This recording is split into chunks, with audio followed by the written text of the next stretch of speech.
Okay. Utolsó előadásunk angolul fog zajlani, úgyhogy én is most angolul fogom felkonferálni. Our last speaker today will be Péter Rakyta, who is going to have a presentation for us about quantum software projects in Hungary that are open source. Okay, thank you. Welcome everyone at the end of this day. I am Péter Rakyta from the Eötvös University and from Wigner Research Center. And in my talk, I will tell you about our recent results in project related to quantum computing. If you follow IT news related to quantum computing on a daily basis, perhaps you may encounter the many claims and announcements given by high-tech companies and smaller players. One of the famous benchmark is the one that Google announced in 2019. Namely, they claimed they reached quantum supremacy using their superconducting quantum processor called Sycamore. A year later, a Chinese group came up with a very similar claim, but in this case, they developed a quantum optical system on a big table showing quantum advantage. And the same group also managed to transmit quantum information through a satellite between distant places on the Earth, which meaning that the quantum technology, quantum communication is a real thing. Nowadays, many companies, being big or smaller, are trying to build up quantum internet for daily usage. Unfortunately, the quantum computing processors are not so evolved these days. They are a little bit, not just a little bit, but they are noisy, and we don't have many qubits or other resources in them. So to examine or develop quantum algorithms, we need another approach. Namely, a whole market grown up by developing better and better quantum computer simulation tools. And as you see by these references, many big players are taking place in this field. And by developing highly efficient quantum computer simulators, we can validate quantum processors or develop some quantum algorithms, and we can also optimize, for example, the hardware usage on these processors to get better performance from them. We are also interested in developing quantum computer simulators in the Quantum Information National Laboratory. And in our focus, there are two different architectures of quantum computers. One of them is the qubit-based architecture. This is what we usually hear about in the news. Here, the basic element of the quantum information is the so-called quantum two-level system, where you can reach a superposition of 0 and 1, and also you can create entanglement between the qubits. Another architecture in our focus is the Q-mode-based computing architecture. This is a very different design. Let's say you have photons, quantum computer processor made of photons and photonic devices. And because photons are bosonic systems, they follow quite different physics. For example, quantum state can be filled out with many photons.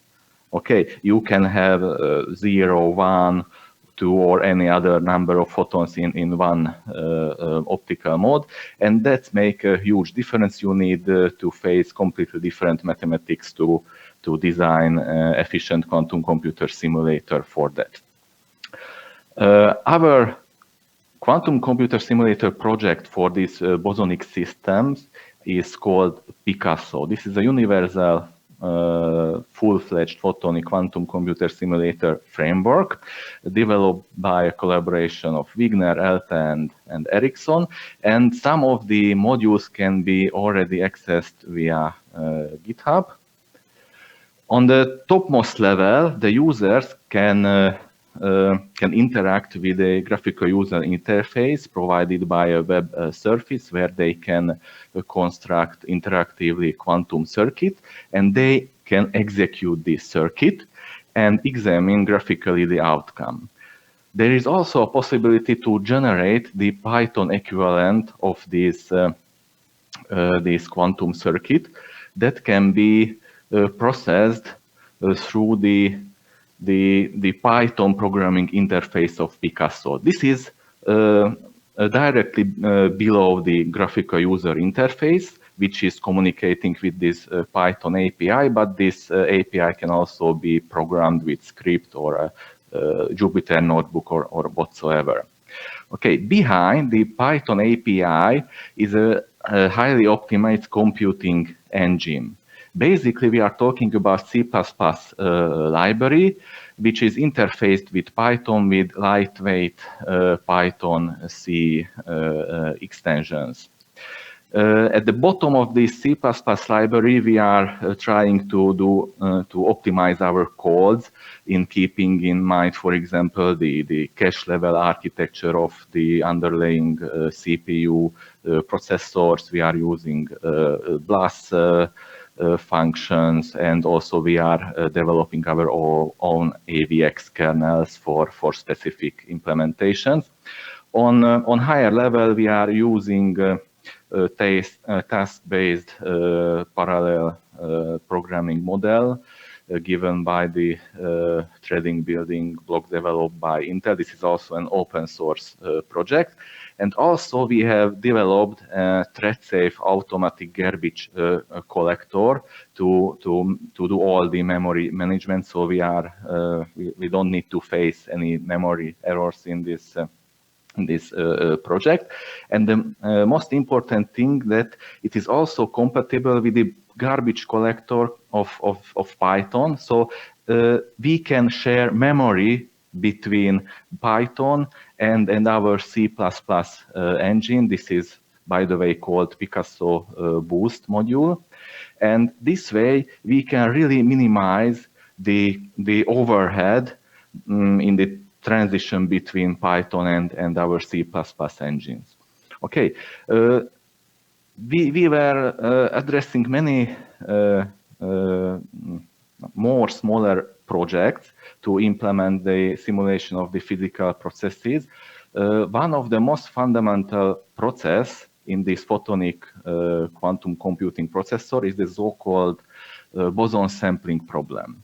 Let's imagine that you have a photonic processor here, and you have injected some photons into it along some photonic modes. Okay, these are quantum states. You have there 1, 2, or 3 photons per optical mode, and these photons start to interact with each other in the processor, and you are about to measure the outcome.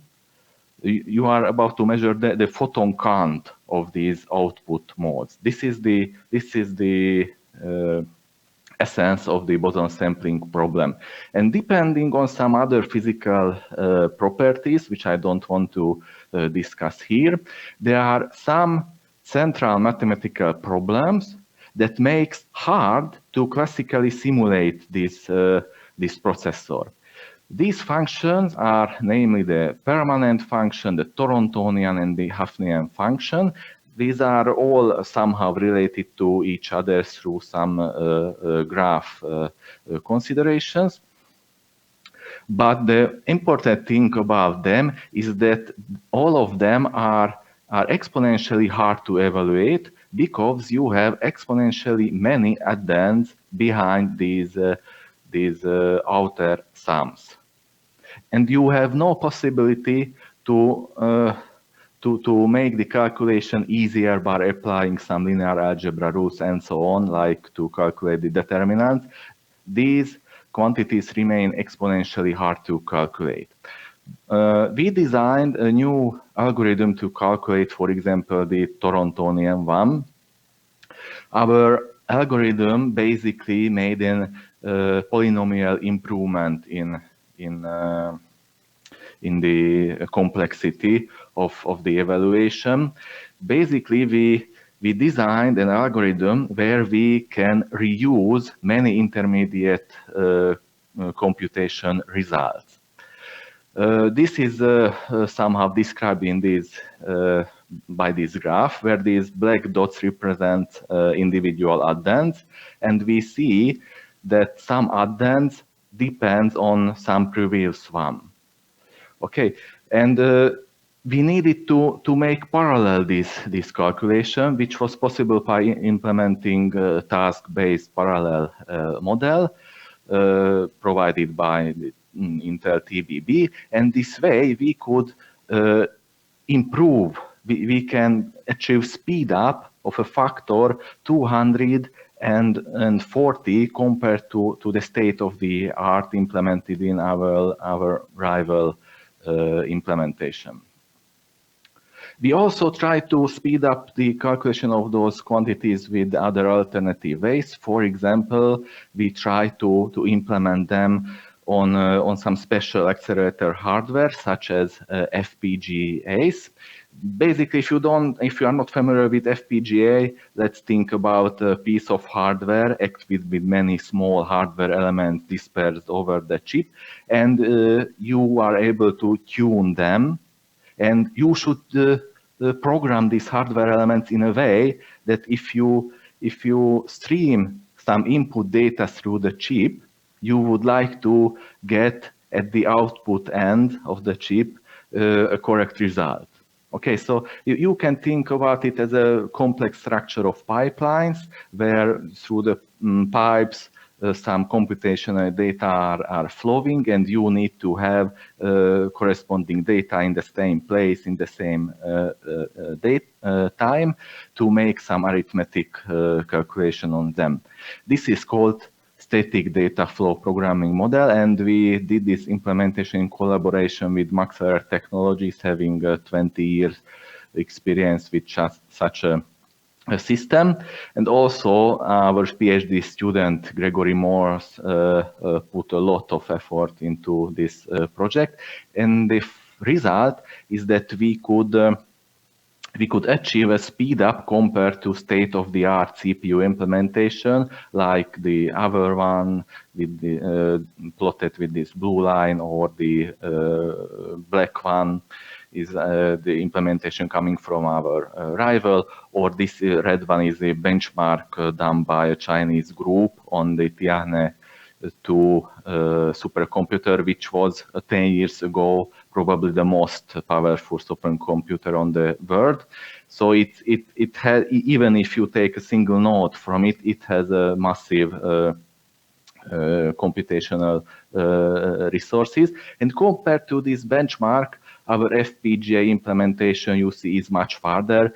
We reach almost a speed up of 100 or 200x if we stream our data through 2 parallel FPGA cards.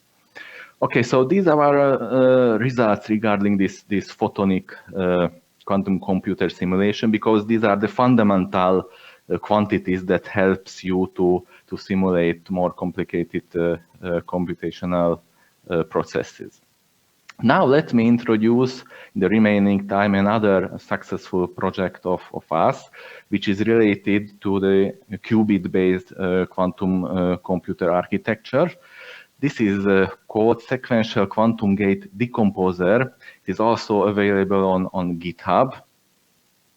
And basically, this is a project which has in a focus to compress quantum circuits. Okay, I tell you what the problem is. Today's quantum computers are very noisy. So you need to compile the quantum programs into the as few as possible operations that can be interpreted by the processors. And these operations are shown here in this figure. Basically, here you have the qubits, Q0, Q1, Q2, Q3, and here are the timelines of the qubits, and you see that you are sequentially applying some operation on the qubits. And the task is to have as few as possible of these elementary operations. So basically, we are speaking about a quantum compiler, just in the case you are compiling your C program. And this is important for many specific architecture. We might speak about Google, about Rigetti or IBM or some other architecture because they are noisy.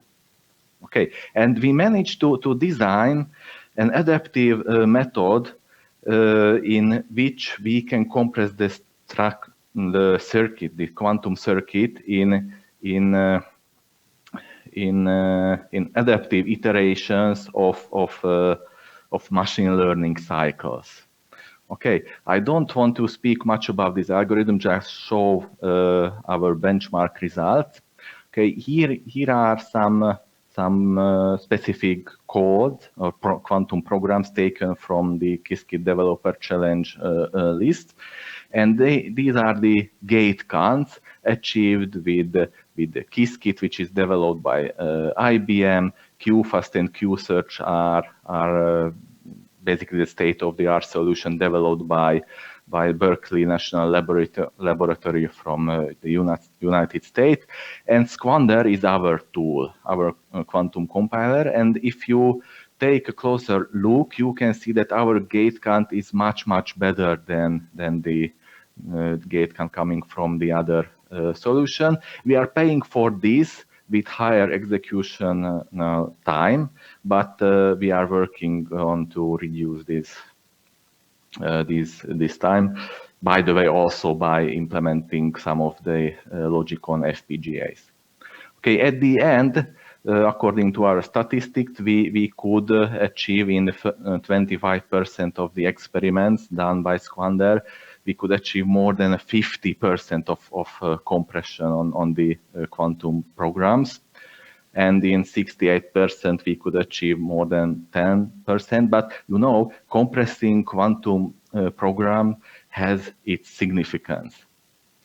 Let me show you this significance. Here are simulation results on some molecular system. Basically, you can see here the probability to find an electron at some places of the molecule, and the solid green lines represent the noiseless simulation. So this is the result we would like to achieve by running our code on real quantum processors. And this is showed by these noisy data points. The blue crosses represent the result of the quantum simulation performed on a real quantum computer provided by IBM. Just we used the compiler provided by IBM. In turn, the red crosses represent the result where we also run the quantum algorithm on IBM machines, just produce the quantum program with our Squander compiler, and you see that we are much closer to the noiseless ideal result. Okay, so by concluding our work, I have introduced you two of our, I think, successful open source projects related to quantum computing. One of it is this Picasso Universal Photonic Quantum Computer, where we could develop the high efficient computing engines behind it. And the other project is this Squander project to compile and compress quantum circuits to run more efficiently these programs on quantum hardware. This Quander was already published. We didn't publish all the modules related to Picasso, but we already published Quander.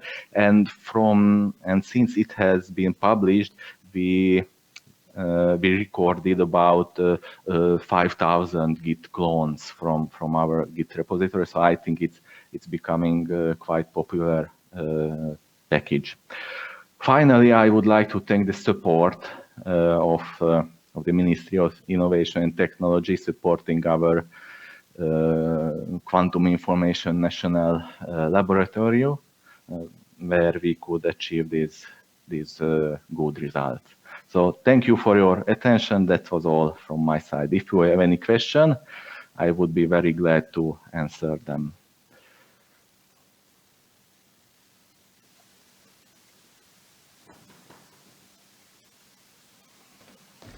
Thank you so much for your presentation, Péter. We didn't get any questions online, so in your place I would like to ask the audience, does anybody have any questions? Please raise your hands if you do. All right, well, then thank you very much for joining us, Péter. It was a really enlightening presentation. Thank you very much. Have a nice day.